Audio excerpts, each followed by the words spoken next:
आप सभी लोगों का स्वागत है फिर से एक बार क्रिक जोन में। आशा करता हूँ सभी लोग सही सलामत होंगे। तो चलिए शुरू करते हैं आज का वीडियो, जहां पे तीसरे दिन का मुकाबला न्यूजीलैंड और इंग्लैंड के बीच, और जहां पे दूसरे दिन जबरदस्त अंदाज में बल्लेबाजी कर रहे थे।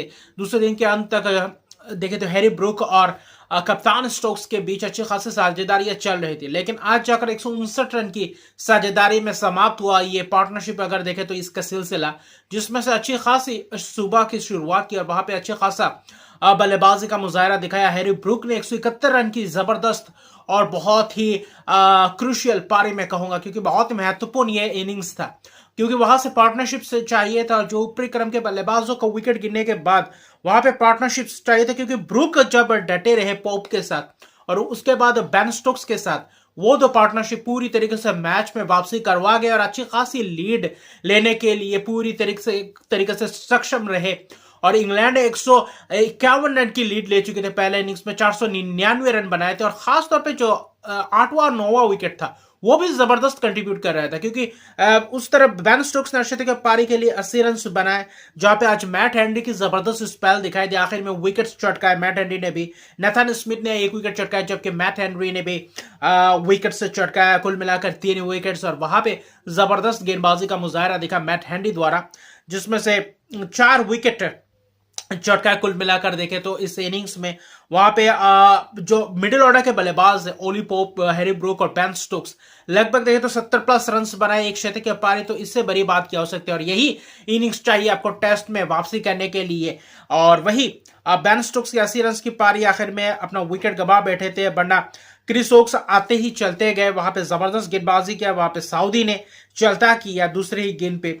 और दूसरी तरफ देखें तो हैरी ब्रूक को मैट हेनरी ने चलता किया, एच लगा, वहां पे कैच दे बैठे, लेकिन 3 छक्के भी जबरदस्त अंदाज में लंबे लंबे छक्के जरे। लेकिन वही दूसरी तरफ अगर आप देखें तो गस एटकिंसन, ब्राइडन कार्स की जबरदस्त पारी, जबरदस्त प्रदर्शन दिखा। गस एटकिंसन 2 लंबे लंबे छक्के, 4 चौके, जिसमें से 48 रन की पारी खेले। नेथन स्मिथ ने चलता किया 36 रन, 36 गेंदों में अच्छी खासी शॉट लगाते हुए विकेट गए, वरना और भी रन बटोर सकते थे।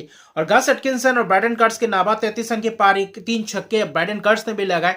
तो इन दो बल्लेबाजों ने आखिरी के 3 विकेट बचे थे, वहां पे आकर अगर 100 रन बोर्ड पे लगा देते हैं, पार्टनरशिप बिल्डअप कर देते, तो कहीं ना कहीं यही कहीं ना कहीं फर्क डालता है और ऐसे मैचेस में। और यही जो 63 रन की पार्टनरशिप एटकिंसन और स्टोक्स के बीच हुआ था, फिर 40 रन की पार्टनरशिप ब्राइडन कार्स और स्टोक्स के बीच हुआ था। और ये दो पार्टनरशिप्स बहुत ही महत्वपूर्ण पार्टनरशिप्स आखिर में जाते जाते दिखाई दे, जिसके कारण और भी ज्यादा लीड लेने में सक्षम रहे। 151 रन की लीड, 400 खासतौर पर 99 पर ऑल आउट हो गए थे, 103 ओवर ही खेल पाए महज। लेकिन जो जवाबी कार्रवाई था उतना खास नहीं है, क्योंकि लीड 151 रन लेने के बाद इंग्लैंड के पास मौका था कि कितना जल्दी इन 150 रन के अंदर विकेट्स चटका पाते। जो शुरुआती क्षण में विकेट चटकाए, टॉम लैथम कहे या डिवॉन कॉनवे, इस टेस्ट मैच में उतना खास बल्ला चला नहीं। हालांकि टॉम लैथम ने 40+ रन बनाए थे, लेकिन डिवॉन कॉनवे का बल्ला बिल्कुल भी नहीं चला, खामोश रहा। वहां पे ब्राइडन कर्स ने चटकाया, क्रिस ओक्स की जबरदस्त शुरुआती स्विंग दिखाई दिया, आउटसाइड ऑफ स्टंप में अच्छी खासी गेंदबाजी और लहराती हुई गेंद दिखाई दी। और वहां पे कहीं ना कहीं जल्दी जल्दी विकेट चटका था। सचिन रविंद्र शॉट्स लगाते हुए, वही डिवॉन कॉनवेल भी कुछ ऐसा ही शॉट्स लगाते हुए अपना विकेट गवा बैठे, लेकिन वहां पे ऐसा शॉट्स की जरूरत नहीं थी। वहां से था कि एक अच्छी खासी आज का दिन समाप्त करे और वहां पे पार्टनरशिप्स लगाकर एक थोड़ा बहुत इस जो लीड लिया था उसको डेफिशिट करके अच्छी खासी लीड लेने को देखे। लेकिन तीसरे दिन की खेल समाप्त होने तक अगर देखें तो न्यूजीलैंड अभी पूरी तरीके से मुश्किलात में है, क्योंकि डेरियल मिचेल अभी मौजूद है। केन विलियमसन ने इस इनिंग्स में भी अच्छी खासी पारी के लिए 61 रन की जबरदस्त पारी, लेकिन दिन के आखिर में शेष होते होते आखिरी आधा घंटा 40 मिनट पहले कहीं ना कहीं जो 2-3 विकेट्स गए वही पूरी तरीके से महंगे पड़ गए न्यूजीलैंड के लिए।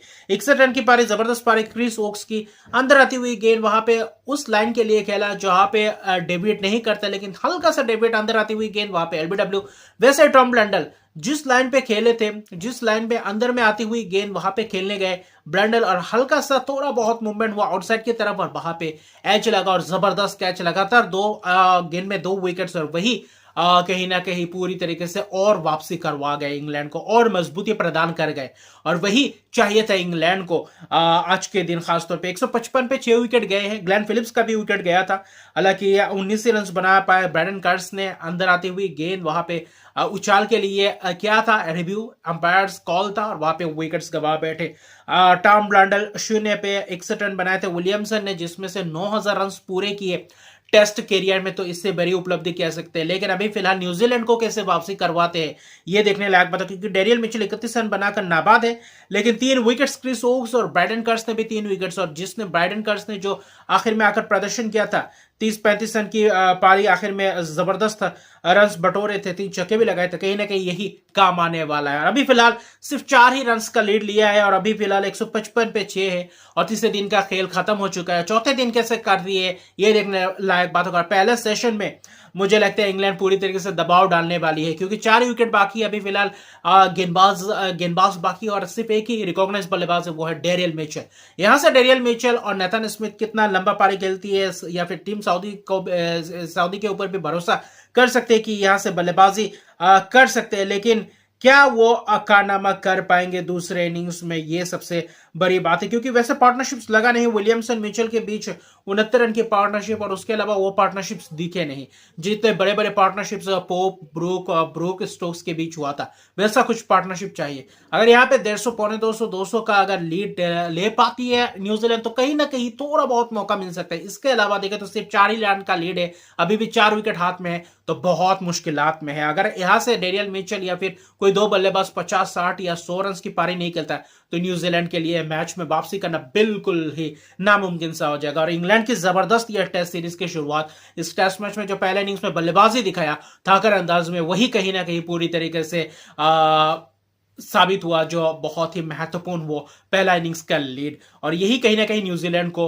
पछाड़ते हुए दिख रही है। न्यूजीलैंड की बल्लेबाजी सेकंड इनिंग्स में उतना खास गया नहीं, अगर विलियमसन को छोड़ दे तो यही बाकी बल्लेबाजों से चाहिए कि रन्स करे। और अभी 3 टेस्ट मैचेस की सीरीज में पहला टेस्ट हार भी जाते तो अगला 2 टेस्ट मैच भी बहुत ही महत्वपूर्ण होने वाला है, लेकिन यह टेस्ट मैच में अच्छी खासी वापसी करने के लिए रास्ता ढूंढना पड़ेगा, वरना यह टेस्ट मैच इंग्लैंड के लिए अभी फिलहाल 90% इंग्लैंड के पास मौका है कि ये मैच पूरी तरीके से जीत सकते हैं, और ज्यादा लंबा टारगेट भी नहीं दे पाएंगे क्योंकि 4 ही विकेट हाथ में है।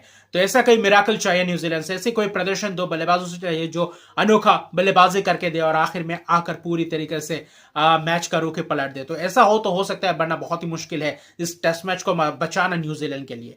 तो अभी के लिए इतने। अगर तक मेरे चैनल को सब्सक्राइब नहीं किया तो मेरे चैनल को सब्सक्राइब कर दीजिए, लाइक शेयर कमेंट जरूर कीजिए। और आज से नेपाल प्रीमियर लीग का भी आगाज होने जा रहा है, पहला सीजन, इनॉग्रेल सीजन, तो यहाँ पे भी मुशक्कत करते हुए नजर आएंगे शिखर धवन जैसे खिलाड़ी, ओवरसीज खिलाड़ी, तो अच्छा खासा कैसे इंपैक्ट डालती है ये भी देखने लायक बात होगा। बाकी बहुत सारे मैचेस आने वाले हैं, तो उसके लिए भी रिव्यू लेकर आऊंगा। तो मिलते हैं अगले वीडियो में, तब तक के लिए गुड बाय।